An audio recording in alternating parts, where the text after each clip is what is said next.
Welcome to Pete and Hannah's Watch List, and we're presenting the AFI Top 100. I'm here with my great co-host, Hannah. Sup? Hen, we are doing the AFI Top 100, where we rewatch all the 100 movies of the American Film Institute 10th anniversary. Say that 5 times really fast. And we give our usual reviews, and we talk about the film and why it's on the list. Yeah. Why are we doing the American Film Institute? Well, it's a curated list of 100 movies, so that's cool. But also, it's just, we also love movies, and especially American film. I mean, it's infected, it's everywhere. And this is basically saying, this is what humanity's got to offer. Like, aliens are going to see this. This is our top 100. And we kind of just want to see, are they any worthwhile? Like, are they actually good? Another thing is, like, you weren't into movies, like, No, heavily until COVID. Yeah, I would also say the thing is, like, I have, you know... A lot of these you haven't seen. The greats, the considered greats, are way before my time. So, during COVID, when we everyone was locked down, we started watching television shows and we started watching movies. We watched West Wing. So you've been indoctrinated into that, which I loved as a kid, and then now I love as an adult, watch it every year, and now you're. And we also started rewatching movies, and then we started this channel, and then we thought, okay, we need something to let's go back to what we were doing during COVID and watch a movie every week from an old movie, and then you picked the top 100 movies from the American Film Institute. And the 10th anniversary revisited, which no one's really talked about much. They talked about the first dropping in 1997, but the 2007 haven't much discourse about it. I would like to see, like, because to revisit and update the films on that list is an interesting thing. Like, it hasn't been updated since. Yeah. It probably will eventually. It definitely will. And then not only that, it's going through this list, it's very interesting to see, like, again, it's the American Film Institute, so they choose a lot of American films and stuff. So it'd be interesting to see later on down the years if they actually add. Another thing is, like, there's a lot of movies that have been added to this list that weren't new movies. They found 1930s movies and they added to the list.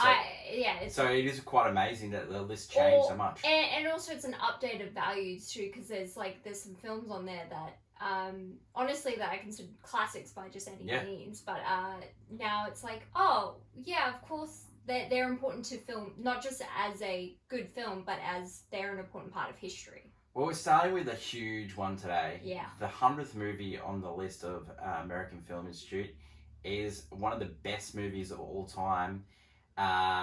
It's won countless Academy Awards. It was nominated for 13, won 11. It's actually a record because there's some wins that Gone with the Wind had that were just automatically given to them. This is actually categories that were fought.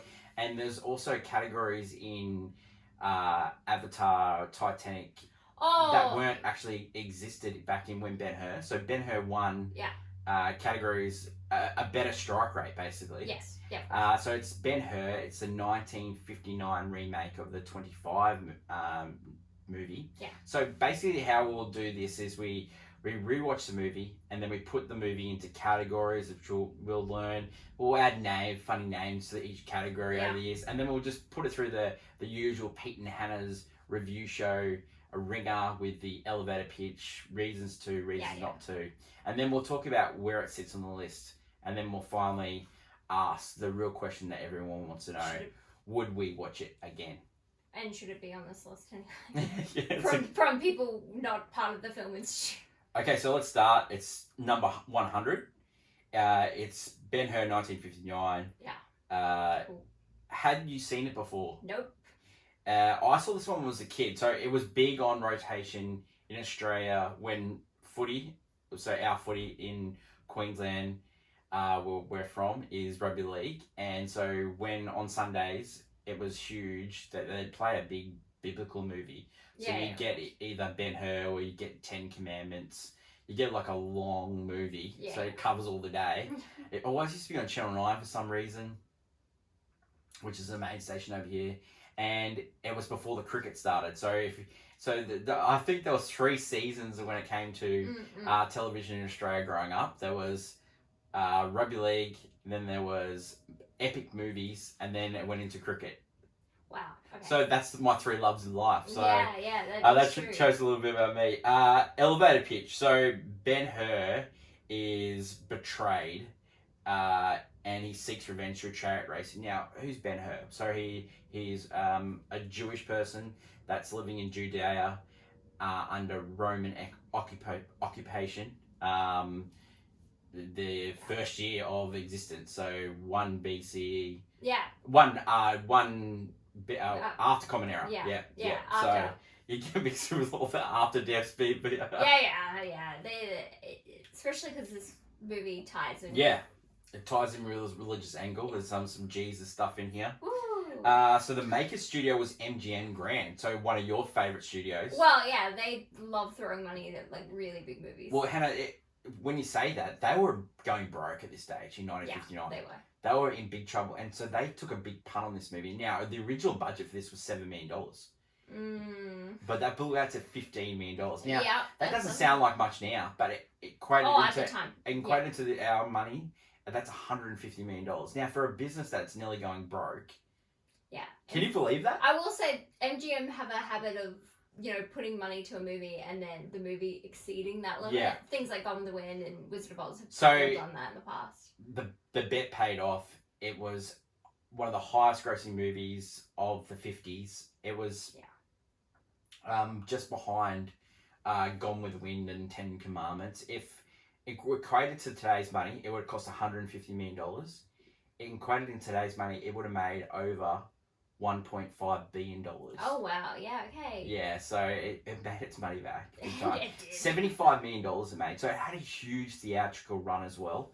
So back in those days, there was only 1 or 2 movies that made it a cinema, especially in Australia, and they'd play for a year. Yeah. So now, if a movie, like look at Marvels that came out recently, that lasted a couple of weeks. We're getting movies that last 1 or 2 weeks in the cinemas, and then it goes on to a streaming service. It's like you go back to like a movie like say Back to the Future, right? That was in cinemas for 18 months, and it had a run where it was number 1, and then 6 months later it was number 1 again. Like it'll never happen here. It never happened here again. It wouldn't happen again with movies like that. No. So the story behind this movie, it was originally a book. Yeah. Written in the 1800s. It got turned into a movie in 1925. It was much storied when it came out in 1925. People have been trying to remake it for years and years and years.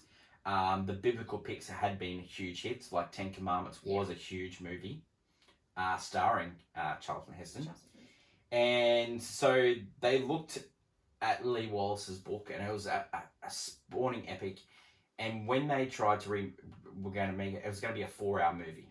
So they brought this director on, William Wyler, and now this guy he makes bangers after bangers. Roman Holiday.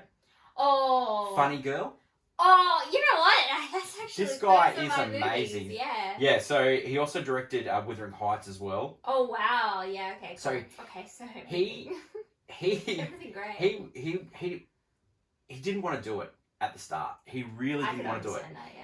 Because he was Jewish, and so this movie is heavily Christianity. Yes. It's heavily slated in Christianity.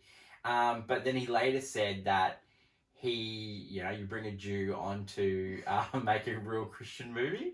So he had a little bit of humor about this guy, but he said he only wanted to do it if it was going to be a 3-hour movie, not a 4-hour movie. 100%. Okay. Oh, okay. Interesting. He also said that he didn't want to skimp on budget.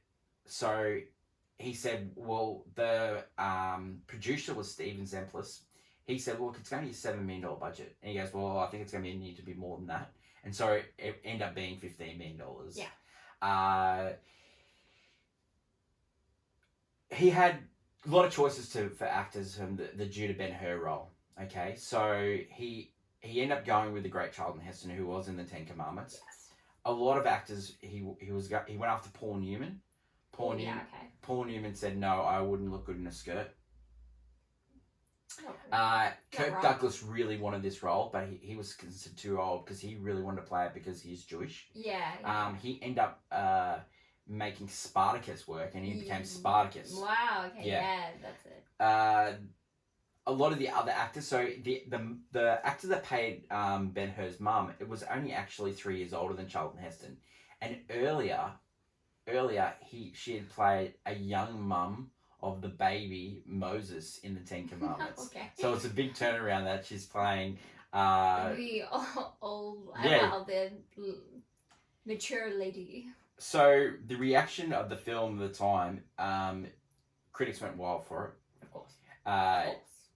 It was a huge highest grossing. It won heaps of awards. It was just swept the Oscars.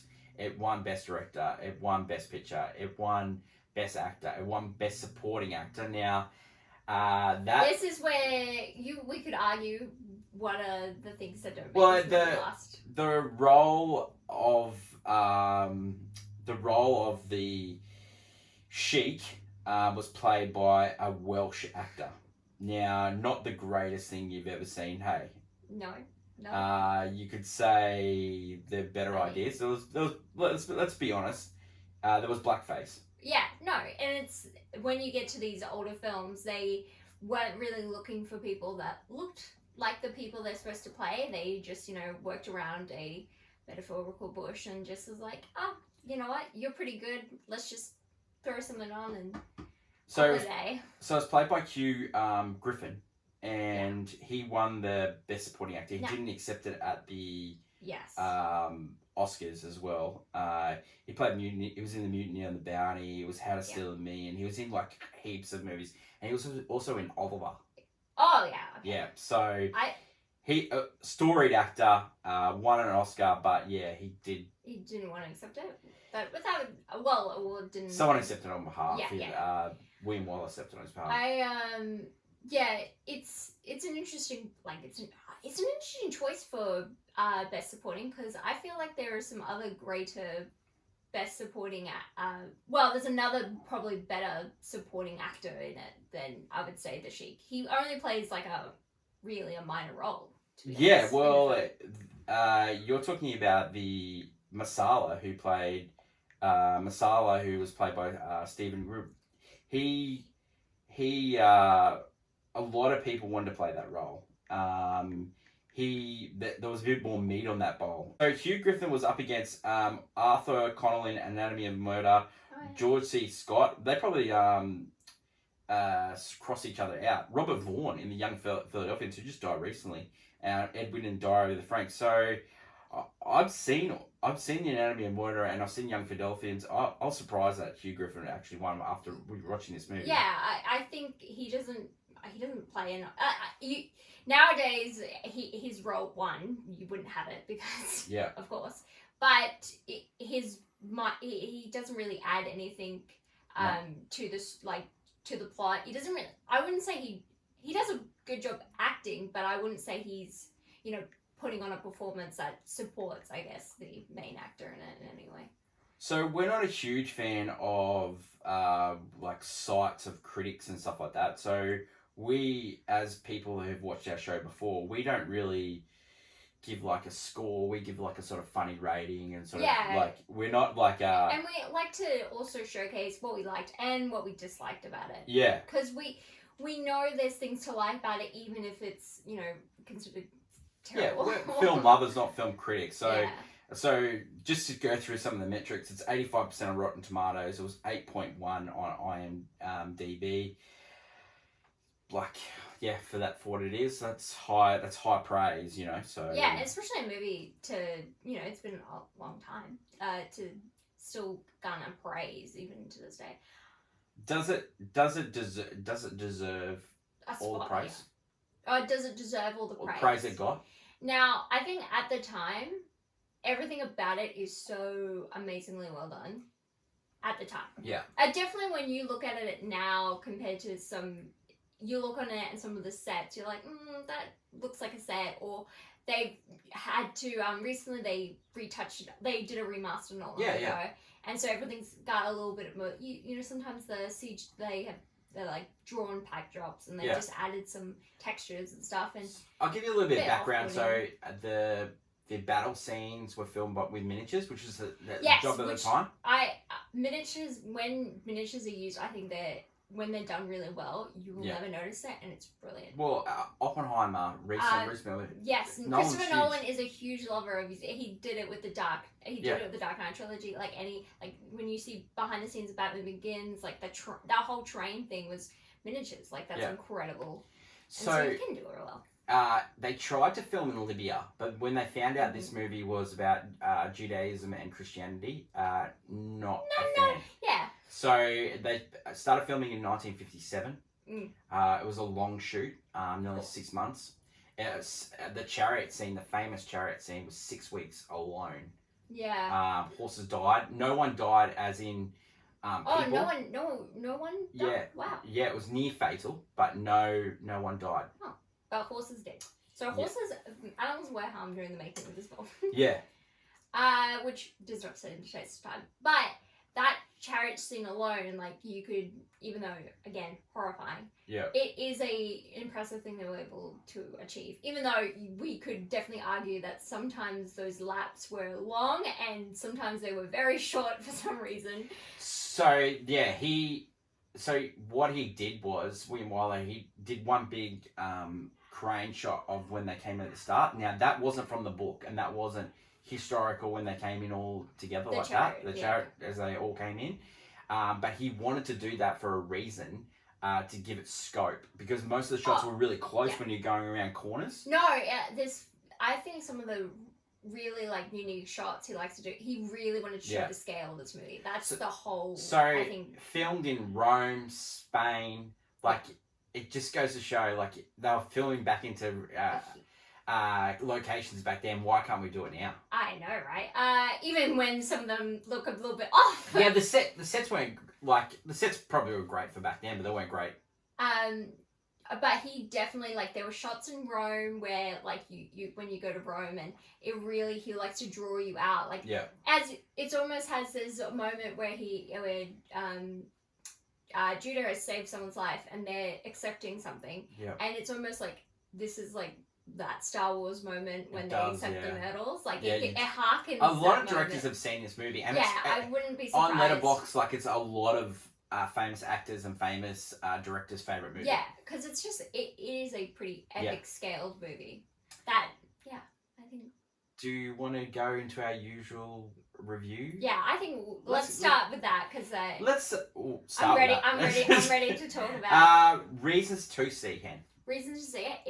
It's pretty epically well done, this movie. In a sense that it's amazing.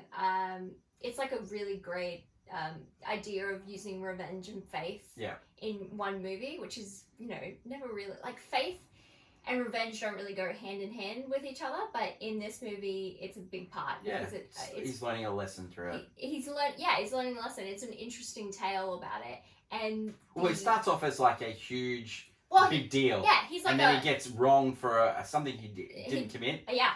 And he gets punished, and then he comes back to try and take punishment onto the person that punished him. Yeah, he's seeking revenge. He just wants. And then he sees a lot. He has to go through so many like different trials and stuff, and it's an epic scale and scope. Talk about the real reason you think to watch this. Okay, so Charlton Heston has great chemistry with anything he's on screen with. Yeah. For some reason, he's got chemistry with the horses. He's got chemistry. He just like immediately when he likes a woman, he's just sizing her up, and you're like, wow, this guy is already on. But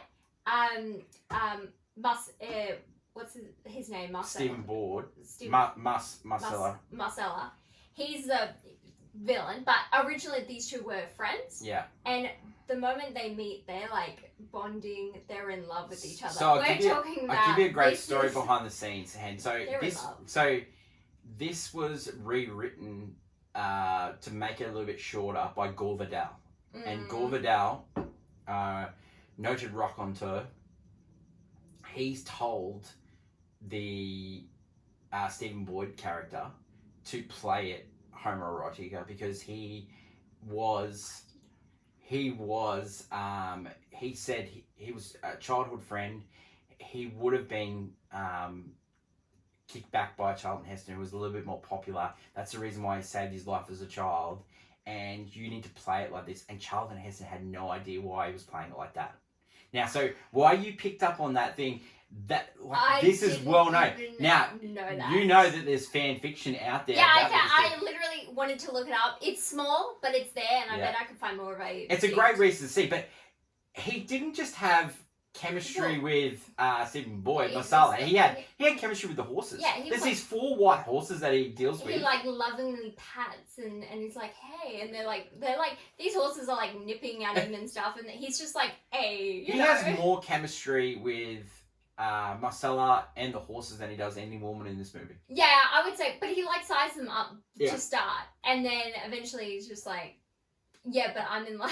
I'm in love with my horses. But the fact that Stephen Boyd was told to play it like that, I was so enthralled because they were tight, and then once he used him as a basically just to condemn him. It was like an interesting.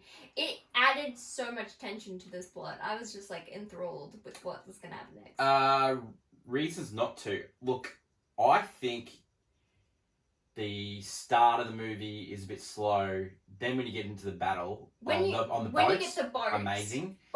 The rowing, there's like 10 minutes of just rowing. There's so many moments where he's just doing one action simply, and it's just many different shots of it. Was Chandler just trying to get in shape? Yeah, I was like, he's trying to show off here. It's actually great. It's entertaining. The fact is, I'm on the edge. I'm like really enthralled. I'm like, what is gonna happen here? I would say and then the last 30 minutes.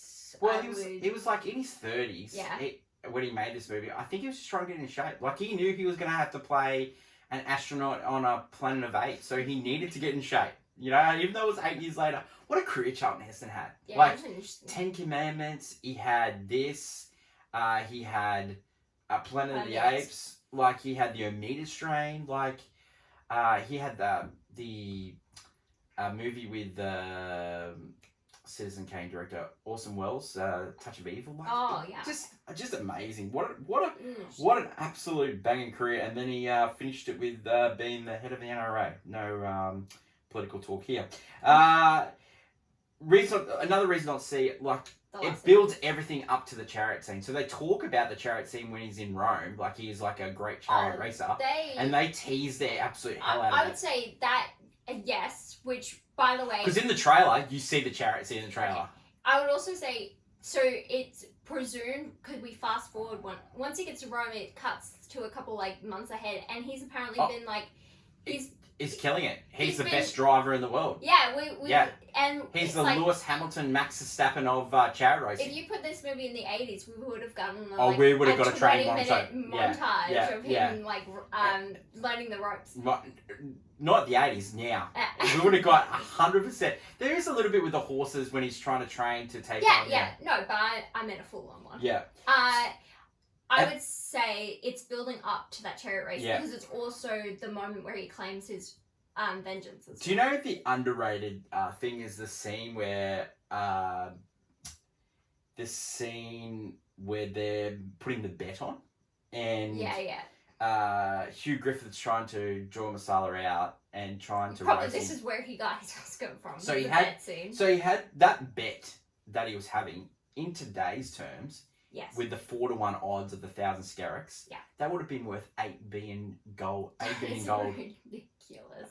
$8 billion gold. Can you believe that? And that's why which makes a lot of sense why they were so shocked. Now, spoiler alert here for those who haven't seen the movie. Like you got to spoil it. Okay. Well, Masala dies in the chariot race. Yeah, well, not in the chariot race. Well, he dies after the chariot race, but he dies because of the chariot race. Does he pay up? Does he pay up? Oh, I don't think he did. I don't think he did. I don't think he did. Where's our $8 billion worth of gold? I don't think anyone cares. I love all these little factoids about this movie, hey? I think it's interesting because it has been a long time and people just pick up different things. Because, again, I think a lot of people get recommended this movie because of, just film critics and everything. And so different people who watch movies for different reasons will pick up on completely nonsensical detail. Like me going, those two should get together. Bow wow. A lot of people picked up on it, and the only one that didn't pick up on it was Charlton Heston. So. he was like, what's happening here?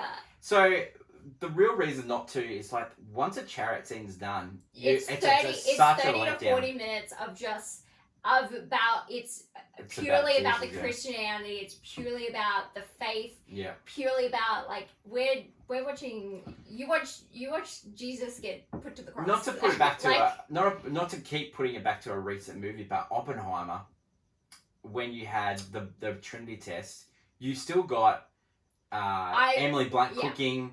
You still got Robert Downey Jr. cooking. Like this, it was very slow burn. I would argue that we spent way too much time in a leper colony that with Oppenheimer, I would go that last hour is more entertaining than me watching the Trinity test. And like where our background's Christianity, so we sort of know the story. Well, but for those who aren't, probably don't really. It's not one of the real things to sell the movie on, is it? If your knowledge of it is from Simpsons, then you've learned all you needed to. Let's talk about. So that's one of the reasons not to see. Okay, so one of the reasons not to see is focused on Christianity. Yeah. It's aged poorly with some of the moments. Yeah. Just like if you go into the history of the movie or something. I would also go just reasons not to. Reasons not to. It is long, and if you don't love movies about faith and vengeance having a connecting too much, the leper colonies it is just ridiculous. It is insane. So you talked about The Simpsons. Yes. Go a little bit more into that. I would go. So, Ben-Hur has definitely infected pop culture. Like you can't argue it. It hasn't. Directors and actors and everyone loves it. But The Simpsons for me, that's where I'm like, that's all I knew. Like I knew Ben-Hur from, knew like a lot of like things that popped up. Yeah. And there's just a moment I thought that would happen where Jesus gives Ben-Hur some water to drink, and in The Simpsons there's a lovely episode called where the Springfield is hosting like a short film festival, and Mr. Burns hires a Spanish knockoff of Steven Spielberg, Senor Spielbergo, and makes himself out to be Jesus, and then he gives Charlton Heston's Ben-Hur, drink up, Judah Ben-Hur. And say it. Burns, you are truly the king of kings. You truly are the king of kings. We were saying that in the entire 4 hours of this movie. It almost felt like everyone was going to say it at one point. 100%. And I realised, and then it comes to a realisation, oh no, that was made up to insinuate that's Ben-Hur. So the movie was remade as well in 2016, and it was not. I don't think anyone liked the remake. And it was way too short, and yeah. I wouldn't suspect anyone, because I think for the movie, at its time, it's a piece of history for its time, and also it is like an artwork. Whereas when you try to recreate it and just try to chop it into pieces and make it fleshed out and new, people don't. There's no creativity there. Yeah. This one this movie has identity to itself. Is it too crass to say should you watch or should you miss Ben-Hur? No, I would. I don't know. It is a pretty long movie, and if you don't like these themes, I would give it a miss. Look, this AFI Top 100 list, when it steals down to it, I've seen most of these movies, probably a handful I haven't seen, and every question is going to go back to you, should you watch or miss? You're the new generation. I personally I'd watch this. Like, if this was on TV, I would sit down and watch it, but I know for a fact a general audience of anyone in my demographic would be like, miss. They do not, unless you're a film junkie, they do not care. It's hard to say so early, but does it deserve to be on this list? Does it deserve to be? I mean, it's really hard to say because there's so we don't. What about for the Oscars alone? For the Oscars, I could totally see it. 100%. There are some Oscars. If you go through Oscar history, there are some Oscars of undeserving. Well, this was up against some good movies, like Diary of Anne Frank is a great movie. Young Philadelphians is a great movie. Anatomy of a Murder is a great movie. But I'm talking about previous ones, like but you gotta why did Gigi, like that doesn't even that's about seducing young girls. Like I don't. Yep. That won an Oscar. That's a take. That's a take. That's the whole movie. Does it deserve to be higher? So before you say does it deserve to be higher? In the original list, it was 28 places higher. Oh, interesting. And it got dropped down to 100. I can see why it's in 100. I could see 100% why it's here on the end. Yeah. Because one, it's like the start of like, oh look, this is where we start. I think for any director, they'll probably put this in their top 10 or top 20. Yeah. But in reality, to films nowadays, we've evolved a lot more from just like, just nice, pretty shots of chariot races. Hannah, would you buy this on Blu-ray? Now, it's not available on any streaming services. We rented this on Apple TV. Would you buy it on Blu-ray? Would you have physical media? Would I have this? I think so, because I appreciate having, especially older films, I appreciate having them on physical media. I collect a lot of older films, especially ones that no one's heard of, and some of them go out of print. Like I have the last print of something because it's not going to exist anymore. So the two things that we'll end every podcast with is, would you watch this again, and what is the rating for Ben-Hur? Would I watch this again? I'd watch most of the movie again. I wouldn't watch the whole movie again. Yeah. I would probably chariot scene, and then the Marcella scene, then I'd be calling it. And rating for this movie? I would definitely give it a golf clap. Yeah. I think it's definitely what it's trying to achieve. This movie does incredibly well. Yeah. And that's what when we look at these movies, I like to look at what the movie is trying to achieve. Yeah. Rather than put it up against, I'm not going to put this movie up against Speed Racer. Because I have a deep appreciation and love for Speed Racer, and it is an incredible film. If I keep bringing up Oppenheimer and you keep bringing up Speed Racer, this is going to be a long podcast. I'm not going to bring up, still on 2 years about John Wick, because John Wick is a completely, Vengeance does play a role in John Wick as well. Hannah, that was a really enjoyable conversation that we've had about Ben-Hur. I really appreciate it. And John Wick, the similarities. Vengeance plays a different role. What's next on the watch list? So tomorrow, on Wednesday, we'll drop What's Next, a show where we like to figure out what to watch next. And we'll be reviewing Napoleon, Cat Person, and Royal Hotel. Oh. And then later the week, it's movie news. And we're looking forward to the Australian release of Bottoms. Yes. So excited. I've been wanting to watch the movie such a long time. You can also catch Kenny Gets a Movie, also our Blockbuster Showdown, where we fight to the death of movie knowledge. Next week, what's next week on the AFI Top 100 podcast? So it's number 99, and for those playing along at home, you can watch beforehand because it's on Disney Plus, and we also have a physical copy of this one. Yeah. It is Toy Story. An absolute classic. This is why I think they updated it, because this is the new one. Movies like this, we'll go into it next week. We'll talk a lot more about Toy Story, but thanks for everyone for listening today. Such a different Toy Story and Ben-Hur. Totally. Yeah, and this is what the joy of the AFI Top 100. So much. For those listening for the first time, thanks for listening.